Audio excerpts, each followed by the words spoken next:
Good morning and welcome to our newest edition of Tourismus Namibia. As you can see there in the background, we actually have part of the front page that actually makes up the Tourismus Namibia that will come out this coming Monday. My name is Frank Steffen, as you can see at the bottom there. Welcome to the show. This is our weekly edition of Tourismus Namibia, where we bring you some news, tourismus-related news and environmental news, as well as then obviously we introduce a couple of destinations and we have an interview under the category To the Point. So welcome, let's have a look at the topics first, but before we go there, let's just quickly have a peek at the marketplace.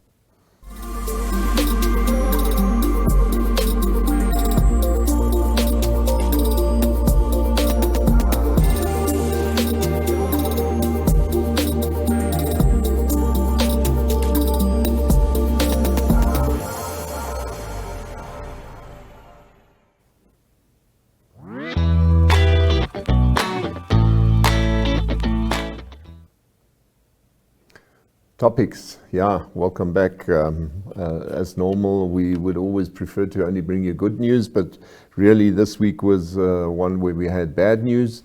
Some of you people might know Gulp. Gulp is a guest farm or a lodge facility in the Otavi Triangle. That's sort of in the middle between Otavi as you go up to Tsumeb and back to Grootfontein again. Be it as it may, they actually had a serious loss. They lost two rhinos this week. These were white rhinos, so it's actually quite sad. This is Zana that you see in the back. Zana was raised by hand, and in front that was a calf, which is only a year old, and this is Zana now this week. Obviously dehorned and shot and killed and whatever. Here she's in the middle of the veld. It was a really sad story, especially so because her calf has not been recovered yet. Now this is what they call the old cow, alte Kuh, also with a calf, and she was shot in the belly and then found 2 days later in the veld. And she must have been dying quite a sorrowful death if we look at that. And so it's a bad news story. The farmer of that area, Joachim Rust, he actually phoned me and you could hear he was clearly bitter. I mean, this was not good news at all. And yeah, sorry to hear. White rhinos are not as endangered as the black rhino are, but nevertheless, I mean, it's still something that we treasure in this country, and so it's sad to see that this is still going on. I tried to get hold of the police, but somehow they were on their ways as well, so we couldn't really get a comment from them. Second story we've got is really a good news story, and it was quite nice. Some of my colleagues from the Allgemeine Zeitung, they went out to a farm near Windhoek, and they prefer not to name the farm because there are obviously repercussions if some people don't like it when it's done. This is a project where they actually collar leopards to actually find out more about their behavior. And have a look at this yourself.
Yeah, I deliberately didn't add any sound to it or background music and all that because I wanted you guys to hear what it is.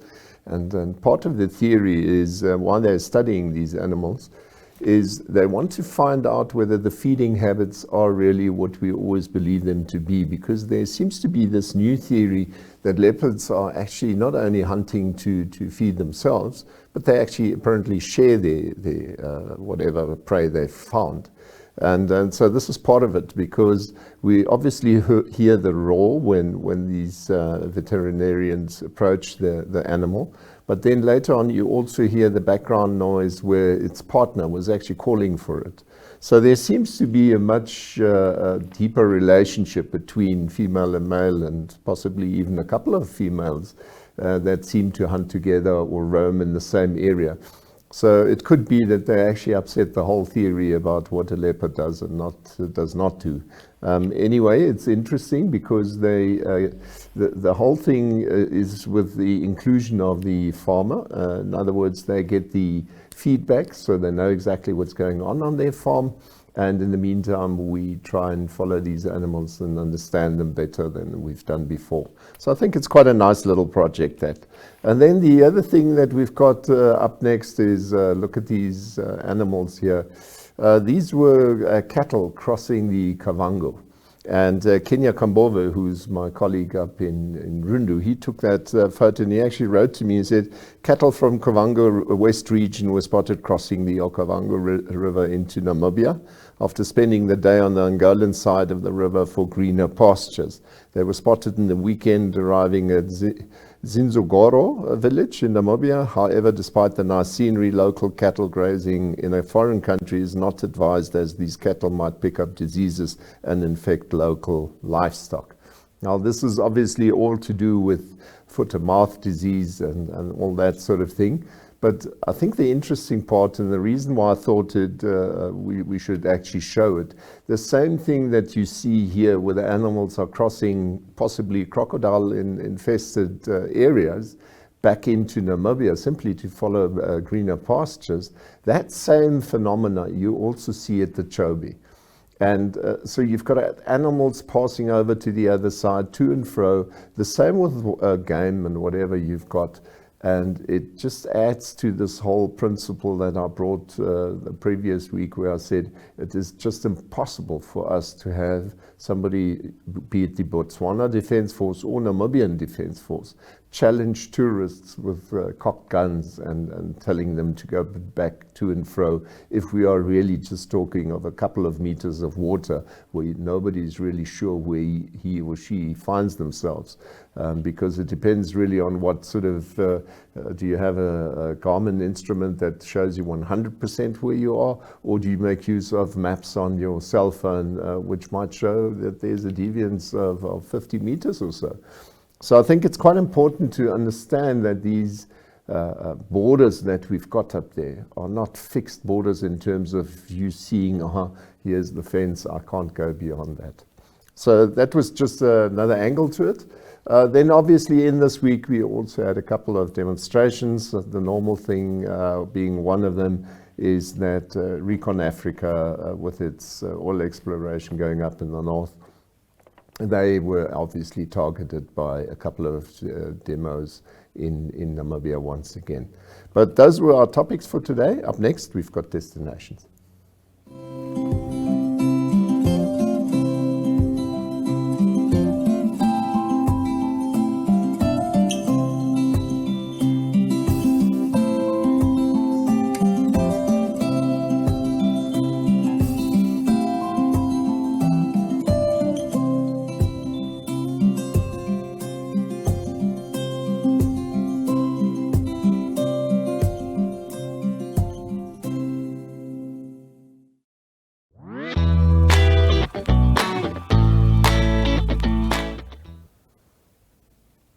Welcome back, and what I decided to do this week is just do a bit of a review, because we sometimes forget that we've got so many interesting things that we've done in the past, and now that the tourism is ever so slightly picking up again, I just thought it was once again important to point out that up in the north we've got these what we call 4 O-regions. So Musati, Ohangwena, Oshana, and Oshikoto. All of these regions are what traditionally was understood to be the Ovambo land. Ovambo land being obviously that area of Namibia which is really the people of Avambo. And so for those of you who would not know, it's not a simple case. Here we actually wrote about it in July 2019. This is our front cover that we brought out at the time. And there you see home of the Ovambo Nation. But the Ovambo Nation is not really only about just going up to Ovambo land and then here you've got 50% of the Namibian people. You've got up there, you've got 9 different tribes, if you want to call it. So it's the Ondonga, who speak Oshidonga. You've got the Ukwambi, the Unganjera, the Ukwaludi, the Ombalanu. You've got the Kolonkadi, then the Ukwanyama, the Iwunda, and the Ombaja. All of them living, if you look at this map, just on the far side there, you can make out Musati, Oshana, and then Ohangwana as a stretch going downwards. Actually, it's Oshana going as a vertical, and then Ohangwena being up where you've got Oshikango and Nana, that side. And then obviously Oshikoto region. So these are all on sort of north of Etosha National Park. And many people always think that, you know, what do you do in Ovambo land? Well, it's like I said, north of Etoshapan. Here you can see Etoshapan obviously being a well-liked destination for anybody. And what I'm always saying is, in the middle you can see this road leading up to Okakweo there. And so traditionally people have always just visited Okakweo and or Namutone on the far right. But in the meantime, the western region has been developed and has been accessible for some time now.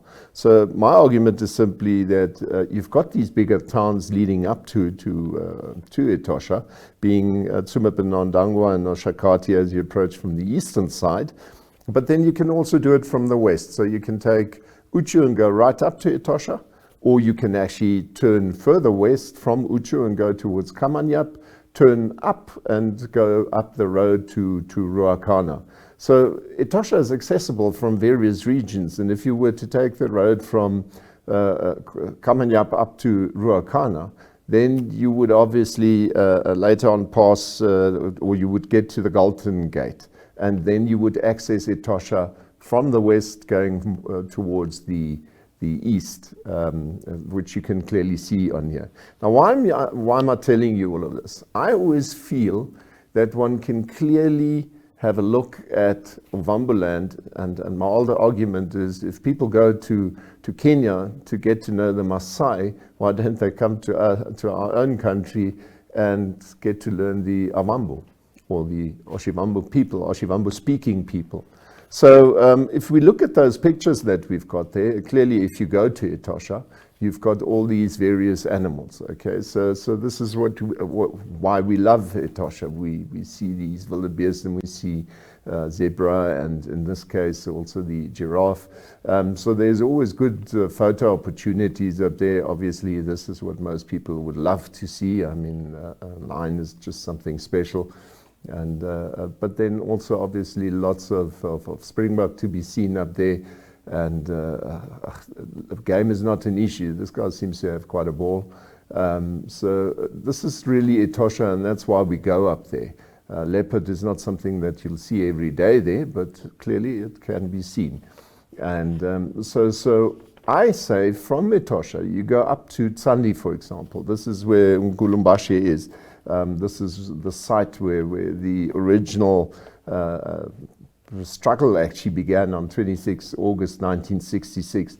These are the sort of roads that you see up there with all these palm trees, and this is typical of Ovamboland. Now here you've got Ruacana, which is obviously further up at the border towards Angola, and now the Ruacana Falls are really quite strong. These were photos made in January.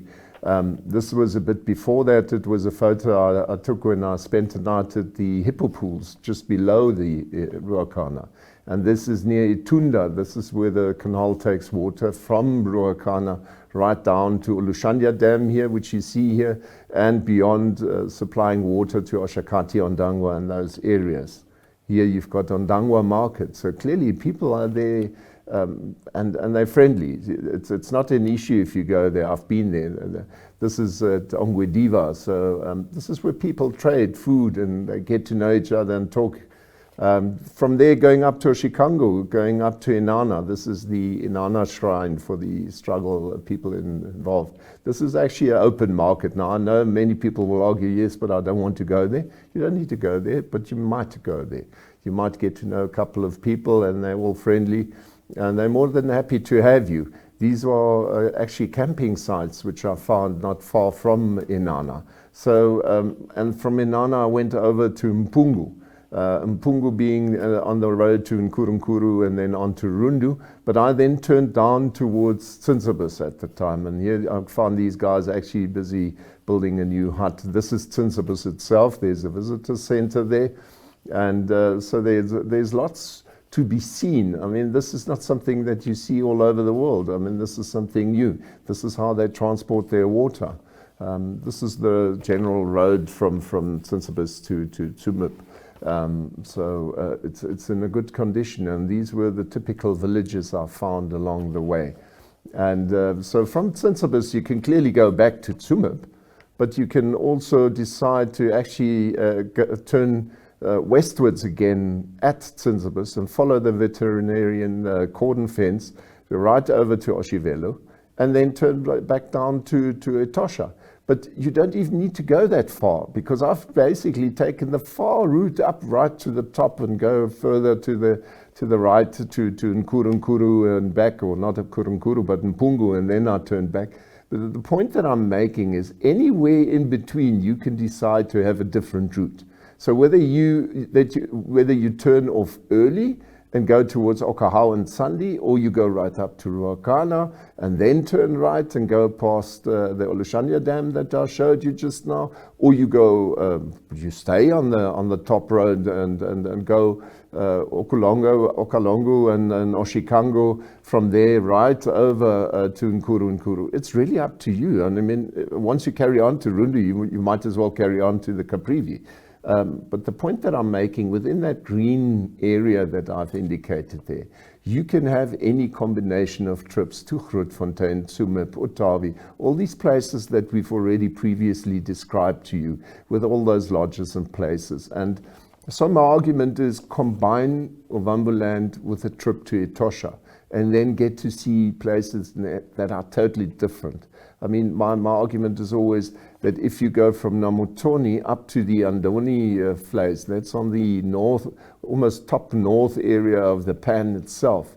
The Andoni, if you go into that area generally, you find that there are huge amounts of game, number one. And as you go into Ovamboland towards Umuthia, then you suddenly will probably see some of the biggest occurrences of cattle over a huge plain that you've ever seen in Namibia. So don't think just because it's far north that it's not worthwhile visiting. It really is. And what I loved about it is if you go along the top, let's say from Ruakana over to Nkuru, that whole stretch leaves plenty of opportunity to do wild camping. So it's not always something that you don't need to go to the hotels. There are hotels in Ondangwa, Oshakati, everywhere, but you can also do some wild camping. Speak to the local folk and ask them for some wood, and then that night you camp out there. Something that is less and less available in most countries these days. So that's something that I like, to really be out there and hear the people further on. And it's when 8 o'clock comes, it all of a sudden starts dying down, especially in those areas as you go from Inanna over to Okongo and or down. Plenty of opportunity to shape your own trip. So that was what I was actually trying to tell you in a very long way. So that's our 4 O-Regions. Up next, we've got a little insert. Jareen Hoff was able to make a little video for me from Grossbarmen. Thanks to Namibia Wildlife Resort's Black Friday specials, my family and I recently had the opportunity to visit Grossbarmen Hot Springs. As a child, we would often visit, but following NWR taking over the management of so many resorts across the country, it has become unaffordable for many locals. Suffice to say, I was very much looking forward to a midweek breakaway during the school holidays.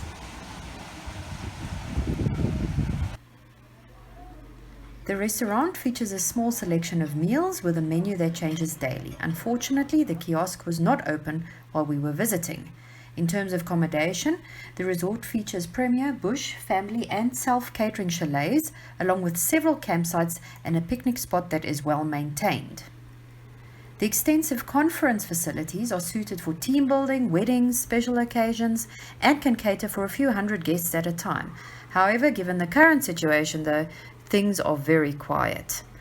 Given that Grossbarmen is located a bit more than an hour's drive from Windhoek, it is also the ideal getaway for day visitors. The resort was built close to the former Rhenish Mission Station that was converted into the thermal bath in 1975. From a depth of 2,500 meters, the thermal water with a temperature of 65 degrees is cooled to a more palatable 40 and pumped into an indoor pool, which was definitely the main reason for our visit. We also made use of the sauna and hot tub facilities. The resort dam is also a great attraction for birders as it draws an impressive 150 species to its waters, and the restaurant deck overlooking the dam is the perfect backdrop to enjoy sundowners. But perhaps Sylvia Josephat sums up best why you should visit. Hello, my name is Sylvia and I'm working at Grossbarmen. I think you should come to Grossbarmen because of our lovely chalets that we have, and our lovely hot spring and our Olympic pool that we have. Come back, that was Grossbarmen. Grossbarmen obviously lies as you go from Windhoek towards Okahandja. You can just turn off. You need to turn off to get to Grossbarmen, and it clearly is a destination unto its own. So nice to go there for a day, but you would be well advised to stay over, because then you will be allowed to make use of the inside facilities and actually enjoy the warm water and the fountain water and so on. So really nice place. Grossbarmen up next. We've got To the Point.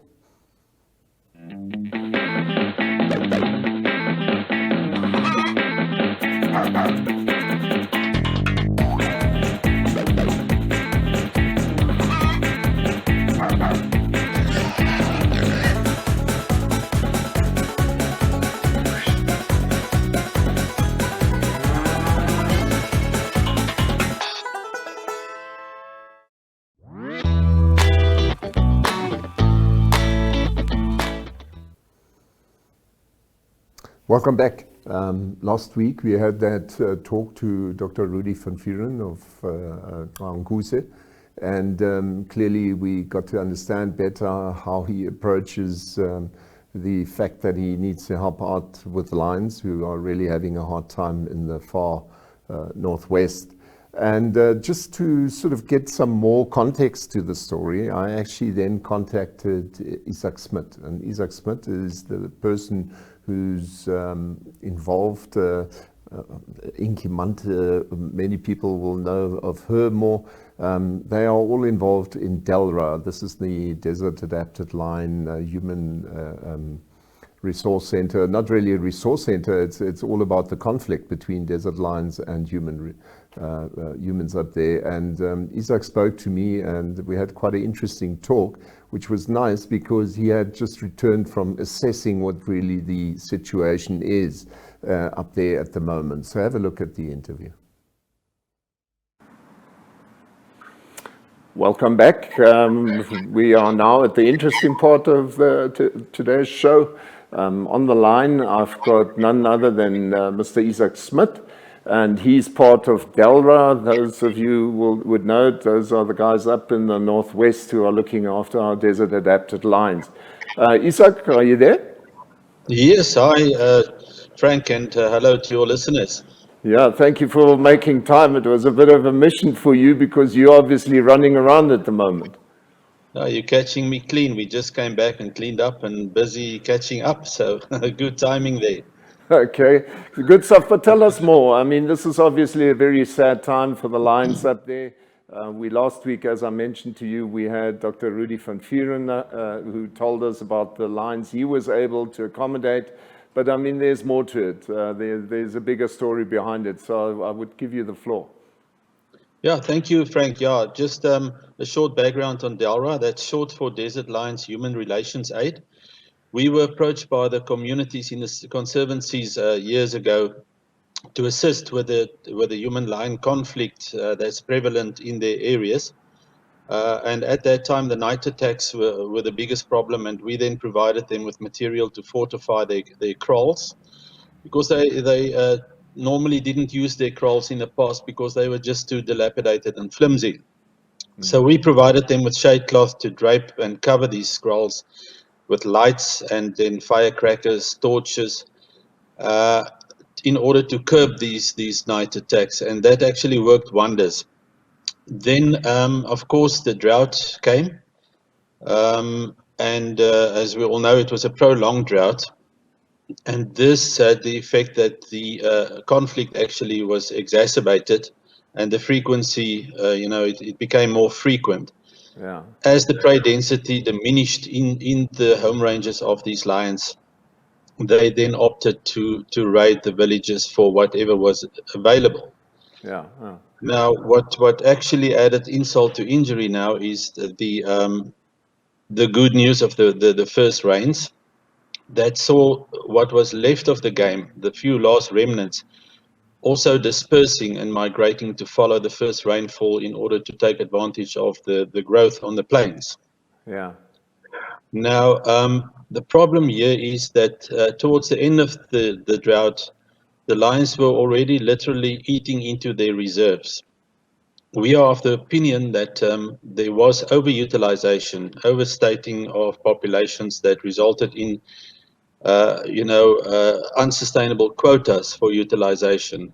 That's for And hunting and shooting and selling, that was yeah, one of the, it was the CBNRM model is based on utilization.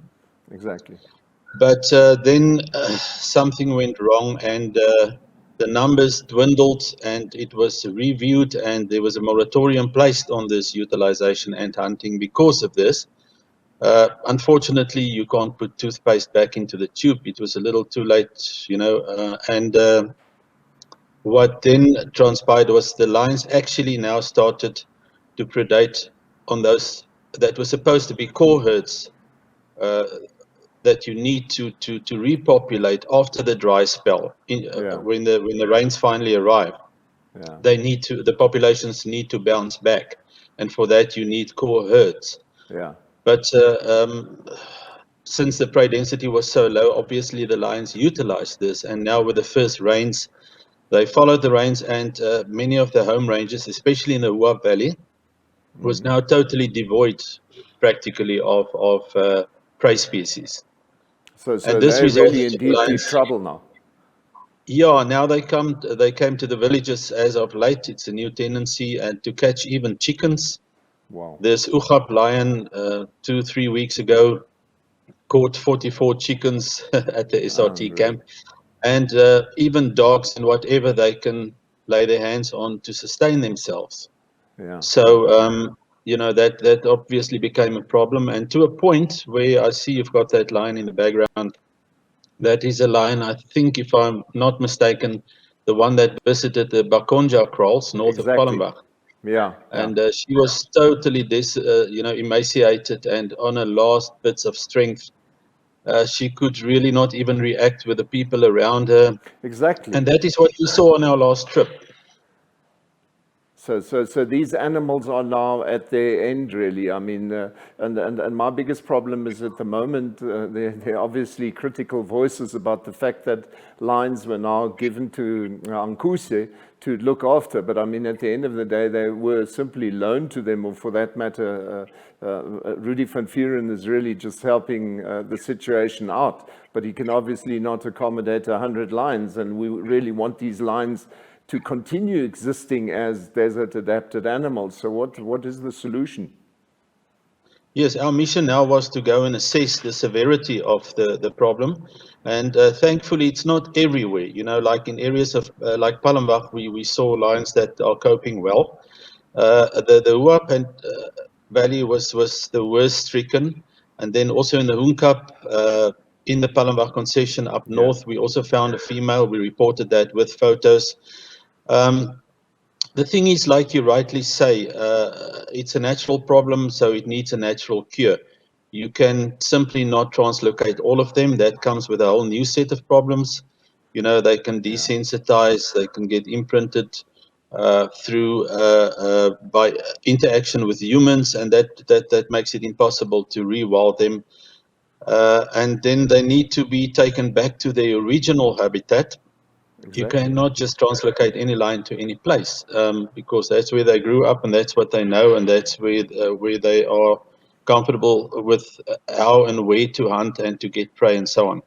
What Rudy and them did is a victory for animal welfare, Yeah, because seeing these animals in this state is simply gut wrenching. I mean, it's really heartbreaking. We've known them most of these desert lions since they were cubs, over 3 to 4 generations. The yeah, next time you visit them, they look like this. So the solution lies in restoring the equilibrium in the system, in their habitat. And that can only be done by reintroducing prey again, restoring the equilibrium. Predators is a very good barometer of any ecology. If the balance is sound and it's well balanced, it reflects in your predator population. yeah. Because And they in actually this just instance, carry on in their numbers if the circumstance allows for that.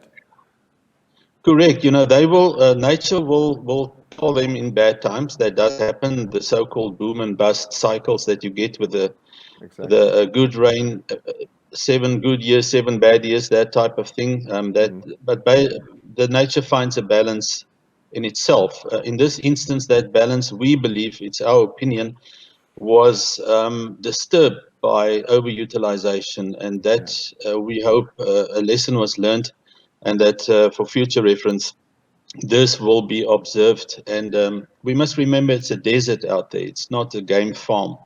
You know, it's a very sensitive and inhospitable habitat for any animal to survive there. These lions are nothing short of a miracle, just the mere fact that they can survive there. Yeah. So to disturb the numbers, they prey by overutilization has an immediate effect, and in this case, no one could escape that, and the evidence is there right behind you. And then tell me, so now that we know what the problem is, what is the solution that, well, number one, which you propose, and are there any chances of repopulating that area with natural prey? Yes, you know, the CBNRM model is 26 years old now, and life moves on and everything evolves. So it is time probably to review this model. And in our opinion, the problem lies in the management. You know, if I have a water leak in my house, I call a plumber, and I don't drive a train because I don't know how to. What I'm trying to say is, if you've got a wildlife area and a tourism area which you would like to sustain and preserve, you will need know-how, expertise, and management skills to do it. In our opinion, the fact that these conservancies do not enjoy legislative protection or any statutory protection, there is a gray area which is often exploited. We've seen pastoralists moving in from the north with as much as 500 to 600 head of cattle in the Wab Valley because they couldn't find grazing elsewhere. This competed with the wildlife, and the effects can now be seen and felt. We feel that the communities, the model just needs a makeover. If you could typically use Palmbach concession area as an example, that has survived. We can see the effects is far less on the lions in that area because to a large extent, it enjoys protection. So if you want to maintain and sustain the areas earmarked for tourism and wildlife, it should enjoy in the first place protection, where there are no grey lines or any blurred lines, where these animals can enjoy protection, and I think it will then be optimized. The benefits will be optimized for the community if it is properly managed. As it stands now, the communities manage it, but with all due respect, we feel that the expertise and the know-how isn't quite there.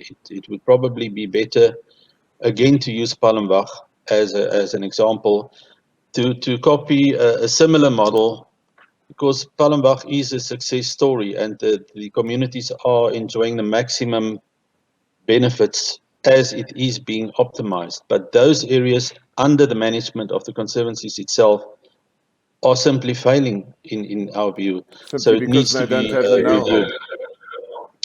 I think, you know, if you look at the average committee member at the conservancies, and again, I say this with the greatest respect, and like I earlier said, I cannot fix a water leak because I'm not a plumber, and the same goes for them. They do not have necessarily have the acumen or the experience or the expertise to run a park. And I believe the late Garth Owen Smith also veered in that direction before his death, with the concept of the people's parks. That is very close to what we believe in, that you should have clear boundaries, a watershed, what is considered wildlife and tourism areas, and what is considered hunting and general application and farming areas. You Yeah. cannot have a hybrid of the two. That would be like having your cake and eat it. Yeah. But now, So are there there is a, plans yeah. to get animals back into that area, like springbuck or whatever? Well, if you were to now just relocate and repopulate the areas before you've got a permanent long-term plan in place, like I said, where they can enjoy statutory protection, you would just pretty much end up with the same, outcome.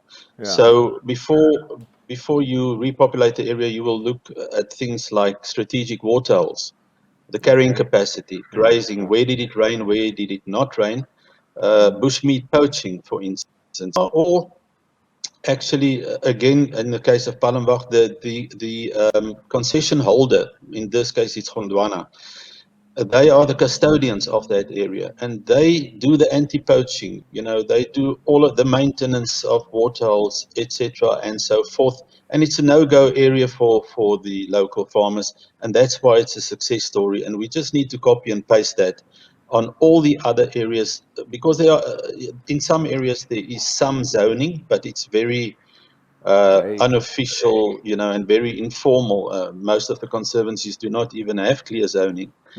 So typically in a dry spell, then you get the farmers deciding my cattle must survive, and they just simply pull in there, and that has a devastating effect on the wildlife population. And this is the benefits we now reap. So that needs to be revisited. I believe the new Wildlife Act makes ample provision for more protected areas. And ultimately, the communities can only benefit more because these areas will now be optimized by expert custodians Yeah.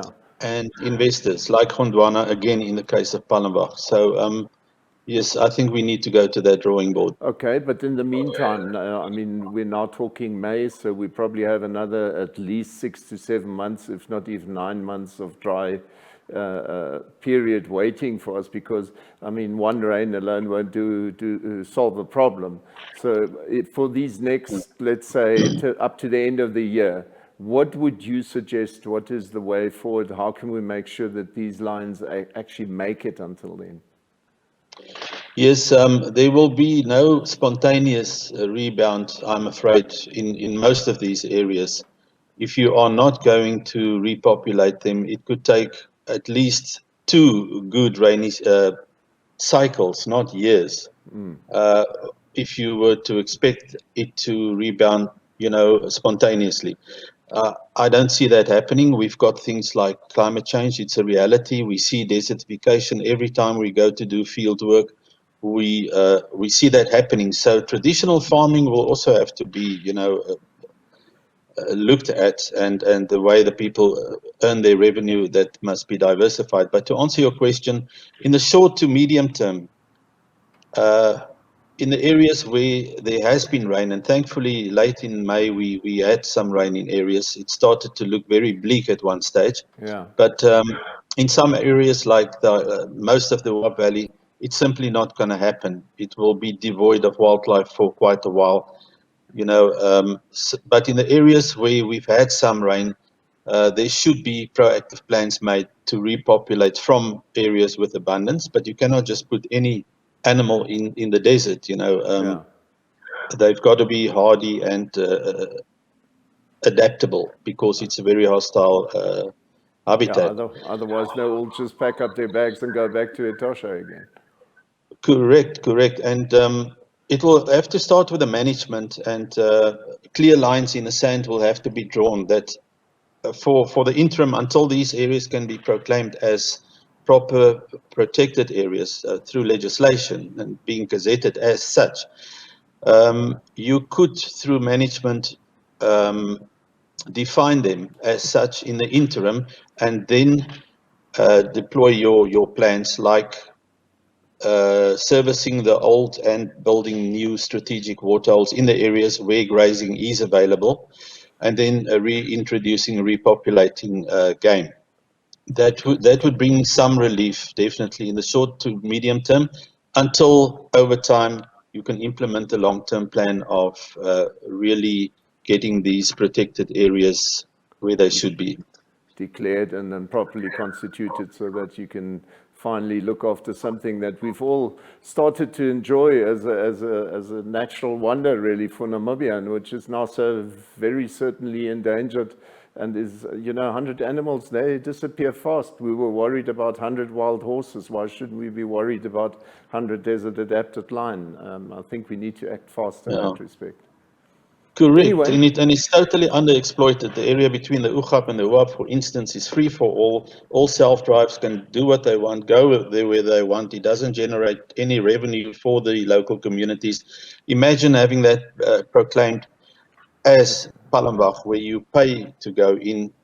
You've got an investor that who also acts as the custodian and the management, and you properly develop that area. It is a paradise, and at the moment it's turning into a Mad Max type of wasteland. I've been there, so I know what you're talking of. Everybody takes the route that he sees as the best for his 4x4, creating a new track wherever there shouldn't be one. And in the process, it just becomes a Wild West, exactly as you've stated there. But thank you very much, nothing Izak. is reinvested. Great, thank you, Frank. Yeah, thanks for the talk, and hopefully we can repeat it sometime forward, just to see how it's going, just to keep the people up to date. Great, you're welcome, and all the best to the listeners. Okay, same to you there. Yes, stay well. Thanks. Bye. Baie dankie, Izak.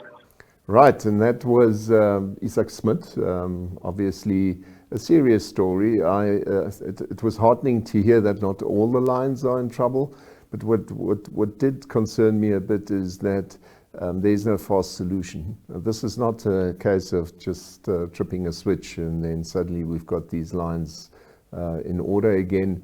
You could hear that Izak is always sort of worried about getting involved too much. In other words, where we get these lines dependent on humans actually helping them out.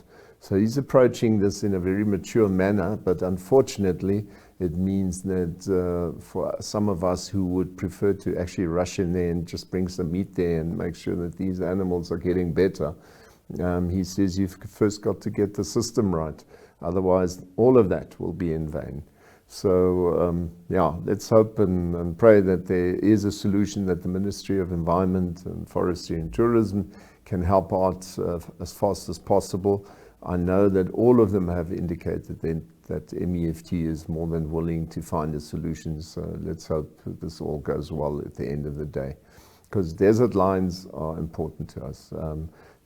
I must say desert adapted lines, because it's very important to understand that there is no DNA difference in the normal line and that line. It's only that they were pushed outwards and they got used to that environment and they learned to survive in an environment where normally it wouldn't make sense to survive for a line.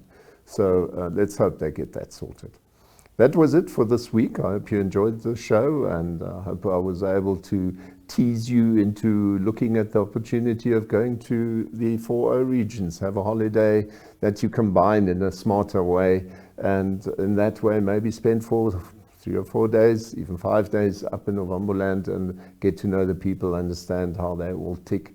And on the other hand, I hope that insert with the lines also gave you some more information. So see you next week. Remain healthy, keep well, and until then, goodbye. If you're feeling how I'm feeling and you know I won't stop, all we gotta do is take our love to the top. If I got it and you want it and you'll never let it drop, all we gotta do is take our love to the top. I will ride for you, baby, even die for you. When I'm loving you, but my heart don't stop.